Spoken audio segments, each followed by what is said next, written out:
Looking back on the Pistons last year, they were pretty much doomed from the beginning of the season. This was a very young team, they were already very inexperienced, and their few veteran players that they did have were injured to start the year. Bojan Bogdanovic, one of their best shooters, one of their best scorers, was injured early on in the season.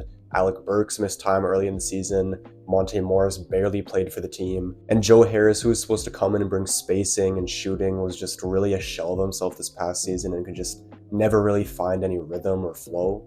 So instead of having a nice blend of youth and veteran leadership, they were just really relying on a lot of young players, some who just really weren't ready to contribute to an NBA rotation. You had guys like Marvin Bagley, James Wiseman, Killian Hayes, Kevin Knox, guys who were taken early in their respective drafts but who just didn't translate to the NBA early in their careers. And it felt like the Pistons were just hoping to hit a home run with some of these guys, so they were just giving them lots of minutes when they weren't really ready to contribute to an NBA rotation, as I said. The Pistons did have good young talent like Cade Cunningham, Jaden Ivey, Jalen Duren, but while these guys were good on the offensive end, they really struggled on the defensive end.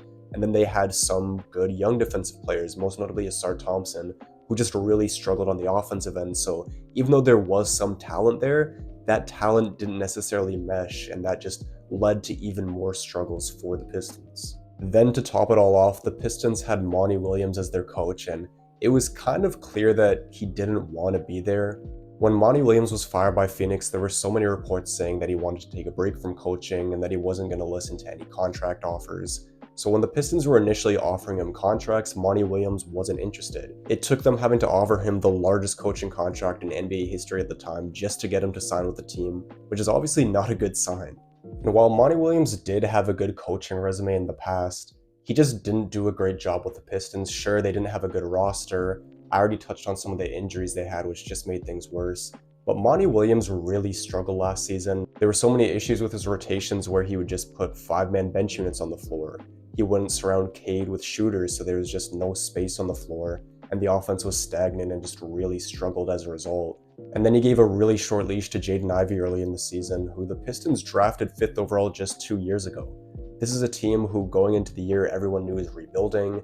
The focus of a rebuild is to develop the young players, give them opportunities, give them minutes. And for someone like Jaden Ivey to just not really be a consistent part of the rotation early in the season just didn't make sense. And the front office actually had to step in and talk with Monty Williams and just kind of let him know that, hey, this is a guy we drafted very early just 2 years ago. We want to invest in him and see what he's capable of, see if he can play next to Cade, next to Duren, next to Asar Thompson, next to all these young players who we want to develop and hopefully have grow together. I could keep going on and on about why the Pistons were so bad last season, but I think we've established the main reasons as to why that was the case. So looking at their free agent acquisitions, I think they've actually corrected a lot of the flaws that they had last season, which is why I think they'll be a much better team. The big free agent signing for the Pistons was Tobias Harris, who they brought in on a 2-year, $52 million deal. Some people think that it was a bit of an overpay for Tobias Harris, but I think at this point in the Pistons rebuild, you can afford to overpay for veteran players. We saw the Houston Rockets do that last summer, and it brought them a lot of success, overpaying for guys like Fred VanVleet, Dylan Brooks. Those guys weren't worth that money necessarily, but they came in and helped establish a winning culture, helped mentor the young guys, and although the Rockets didn't make the playoffs last year, they were actually pretty good, going 41-41, which was just a huge improvement over the last 2 years. This was a team that, over those 2 seasons, was just a team you saw on the schedule and kind of viewed as an easy win, to be honest. So sure, while Tobias Harris isn't a star player by any means, he's someone who can space the floor, he can create his own offense, and then he's solid on defense too. The Pistons also signed Simone Fontecchio on a really good contract. Fontecchio is someone the Pistons got at last year's trade deadline, and even though he didn't play too many games with the team, in the games he did play for Detroit, he averaged 15 points, shot over 40% from 3, and played good on defense as well. The Pistons were bad on defense last year, and Fontecchio is someone who can defend. They also couldn't knock down threes, and he's a really good three-point shooter. A starting lineup of Cade, Ivey, Fontecchio, Harris, and Duren is pretty good offensively. Guys like Cade and Ivey, they can attack downhill, create their own shot, and set up their teammates. Fontecchio can space the floor, Harris can space the floor, but also create his own offense. And then Duren is a really good offensive rebounding threat, someone who can also be a good pick and roll partner for Cade and Ivey. That lineup still wouldn't be good defensively, but they'd be good enough on offense to where they could be more competitive and just a more respectable team overall. Off the bench, the Pistons have Marcus Sasser, who's a young guard who showed some flashes last year. Then they brought in more shooters like Malik Beasley and Tim Hardaway Jr. These guys are just going to provide more firepower off the bench, and they're going to have games where they hit 4 or 5 threes and score 20 plus points.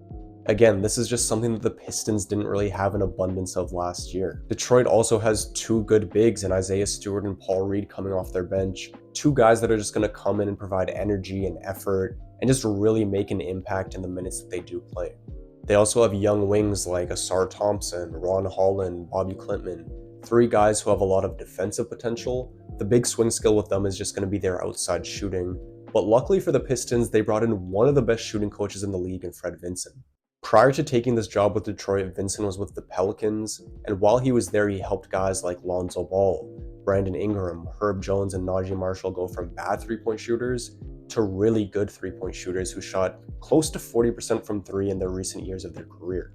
Looking at the other skills that these guys offer though, if Vinson can turn them into respectable shooters at least, that will just go such a long way for their overall development and will just help round out their game so well.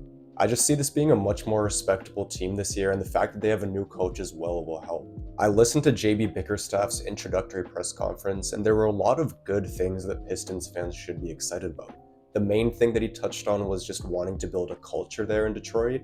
He talked about Detroit Pistons teams of the past who are really unselfish, played really gritty, were defensive-minded, and he said that he wanted to bring that same style of play to this Pistons team and have that be their identity going forward. He also talked about the importance of staggering minutes between Cade and Jaden Ivey, and he mentioned that he just wants to create a fun environment for the players. Obviously, they're in a rebuild.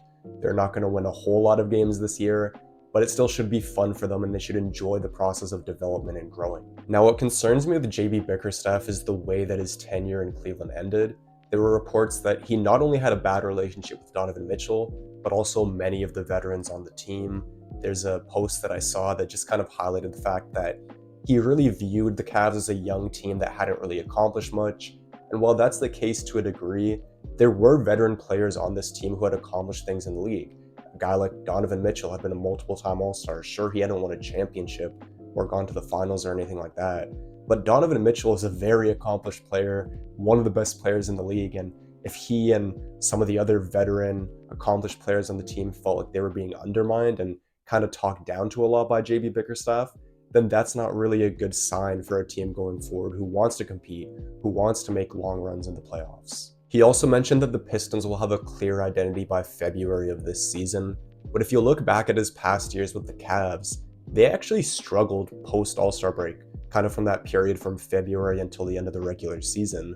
So hearing him say that the Pistons will have a clear identity by that time of the year kind of makes you question if that's actually going to happen. All in all, I do think that JB Bickerstaff was a good signing for the Pistons. When they fired Monty Williams, they didn't exactly have a ton of options, and JB Bickerstaff seemed like someone who actually wants to be there.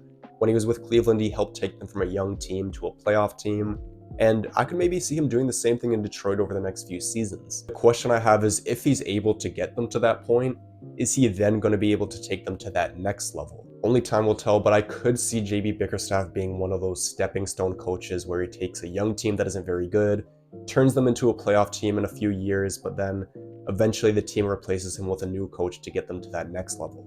With all that being said, I have the Pistons finishing 12th in the East this year. I don't think they're going to be good enough to push for the play-in like some people think they will, but I also think that they'll be a lot more respectable than they were last year. I could see this team getting 26 or 27 wins and finishing in that 12th spot like I have them. So with each team preview, I'm going to predict where I have that team finishing in the standings, and I'm doing my videos in order of team record last year. So obviously the Pistons had the worst record last season, which means my next video will be on the Wizards. Anyways, that's going to be all for today's video. Make sure to leave a like, subscribe, and leave your thoughts down in the comments section below. With all that being said, I'm out, and I'll see you in the next video.